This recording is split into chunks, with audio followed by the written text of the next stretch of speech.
Fault, fault, fault. Guys, क्या आपको पता है कि यहाँ पे अंपायर ने किस चीज़ का फॉल्ट दिया है?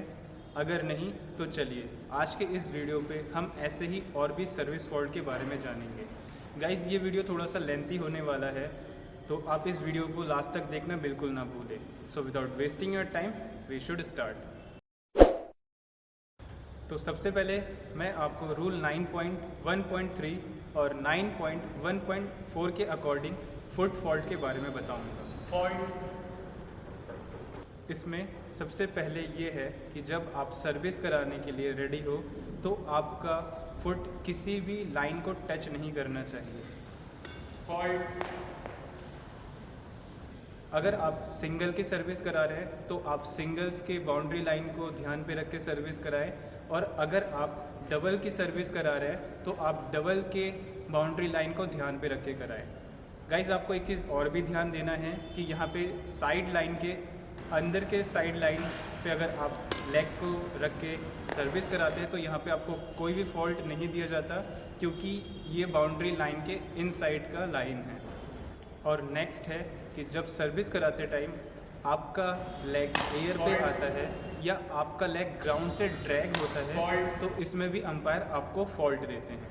अब ध्यान रहे कि सर्विस कराते टाइम अगर आपको फुट फॉल्ट से बचना है तो आपको किसी भी लाइन पे अपने फुट को टच नहीं करना, और ना तो सर्विस कराते टाइम आपका फुट एयर पे आए और ना तो वो ड्रैग हो।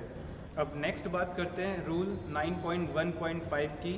तो इसके अकॉर्डिंग जब कोई प्लेयर सर्विस कराते टाइम शटल के फैदर और कॉर्क को एक साथ हिट करते हैं तो यहाँ पे अंपायर उनको फॉल्ट देते हैं। फॉल्ट, तो इस फॉल्ट से बचने के लिए आपको यही चीज़ ध्यान रखना है कि सर्विस कराते टाइम शटल का जो कॉर्क है सिर्फ वही आपके रैकेट से टच हो, उसका फैदर आपके रैकेट से टच नहीं होना चाहिए, अदरवाइज़ यहाँ पे आपको फॉल्ट दिया जाता है। अब नेक्स्ट बात करते हैं रूल 9.1.6 की। तो इसके अकॉर्डिंग है हाइट फॉल्ट। ये किसी भी प्लेयर को तब दिया जाता है जब कोई भी प्लेयर अपने हाइट के 1.15 मीटर से ऊपर सर्विस कराता है, तो इस कंडीशन में अंपायर उनको हाइट फॉल्ट देते हैं।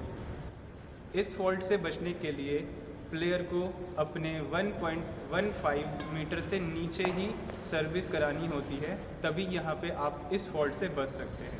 इसी में ही नेक्स्ट फॉल्ट है कि जब आपके रैकेट का हेड पैरेलल से ऊपर की ओर हो जाता है और फिर आप सर्विस कराते हैं तो यहाँ पे भी अंपायर आपको फॉल्ट देते हैं।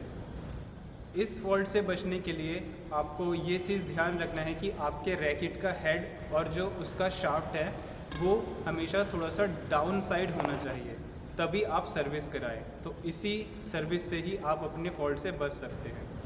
अब नेक्स्ट बात करते हैं रूल 9.1.7 की। तो इसके अकॉर्डिंग है मूवमेंट फॉल्ट।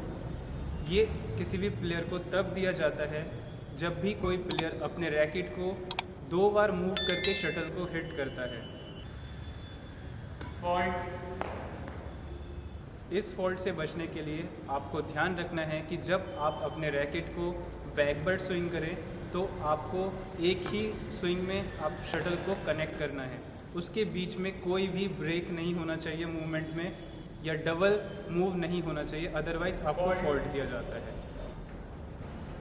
अब नेक्स्ट बात करते हैं रूल 9.1.8 की। तो इसके अकॉर्डिंग जब आप सर्विस कराएं तो आपका शटल हिटिंग के टाइम पे मिस नहीं होना चाहिए, अदरवाइज यहाँ पे अंपायर आपको फॉल्ट देते हैं। फॉल्ट,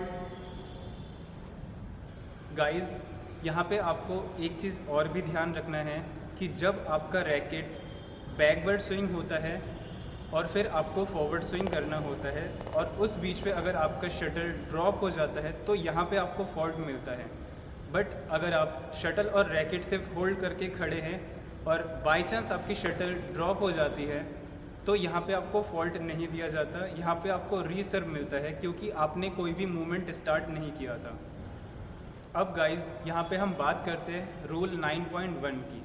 तो इसके अकॉर्डिंग एक परफेक्ट सर्विस उसी को माना जाएगा जब वो इन सारे रूल्स को फॉलो करे और उनकी शटल अपवर्ड डायरेक्शन में नेट को पार करके अपोनेंट के बाउंड्री लाइन के अंदर हो तो उसको एक करेक्ट सर्विस माना जाएगा। और अब जानते हैं रूल 9.1.1 की। तो इसके अकॉर्डिंग है, जब सर्वर और रिसीवर दोनों रेडी हो जाए तो बिना किसी देरी के आपको सर्विस कराना है। बट इस रूल पे एक खामी ये है कि आपने बहुत सारे प्लेयर को ये नोट किया होगा कि सर्विस कराते टाइम वो शटल को बहुत देर तक होल्ड रखते हैं और फिर वो सर्विस कराते हैं। तो यहाँ पे BWF को एक न्यू रूल निकालना चाहिए कि वो एक प्लेयर उस शटल को कितनी देर तक होल्ड कर सकता है। और अब जानते हैं रूल 9.1.2 के बारे में। तो इसके अकॉर्डिंग जब सर्वर अपने रैकेट को बैकवर्ड स्विंग करता है तो बिना किसी देरी के उसको फॉरवर्ड स्विंग करना है। अब अगर वो बैकवर्ड और फॉरवर्ड स्विंग के बीच में ज़रा सा भी डिले करता है तो उनको यहाँ पे फॉल्ट दिया जाता है। गाइस, यहाँ पे बहुत सारे प्लेयरों के मन में ये डाउट होता है कि फ्लिक सर्विस फॉल्ट है। तो मैं आपको बता दूँ, फ्लिक सर्विस यहाँ पे कोई भी फॉल्ट नहीं है अगर वो इन सारे रूल्स को फॉलो करता है तो। क्योंकि फ्लिक सर्विस में आपका रैकेट सडन मूवमेंट के साथ चलता है, बट यहाँ पे जो वो फ्लो है वो एक सिंगल फ्लो पे ही रहता है। बट यहाँ पे फ्लिक सर्विस के रिलेटेड कोई भी फॉल्ट नहीं दिया गया। गाइस, यहाँ पे BWF ने एक सर्विस को बैन किया है जो है स्पिन सर्व। अगर रूल के अकॉर्डिंग देखा जाए तो यहाँ पे स्पिन सर्व किसी भी रूल को ब्रेक नहीं करता, बट फिर भी इसको बैन किया गया है। वो इसलिए कि यहाँ पे प्लेयरों को बहुत ही ज़्यादा डिस्टर्बेंस फील हो रहा था इस सर्विस का रिटर्न लेने में। अगर आपका भी इस पर कोई पॉइंट ऑफ व्यू है तो उसको आप कमेंट करके ज़रूर बताइएगा। So that's all for today guys. I hope service fault से रिलेटेड आपके जितने भी डाउट्स थे वो इसी वीडियो पे क्लियर हो गए होंगे। ऐसे ही और भी इंटरेस्टिंग वीडियो के लिए आप मेरे साथ जुड़े रहें। So thanks for watching.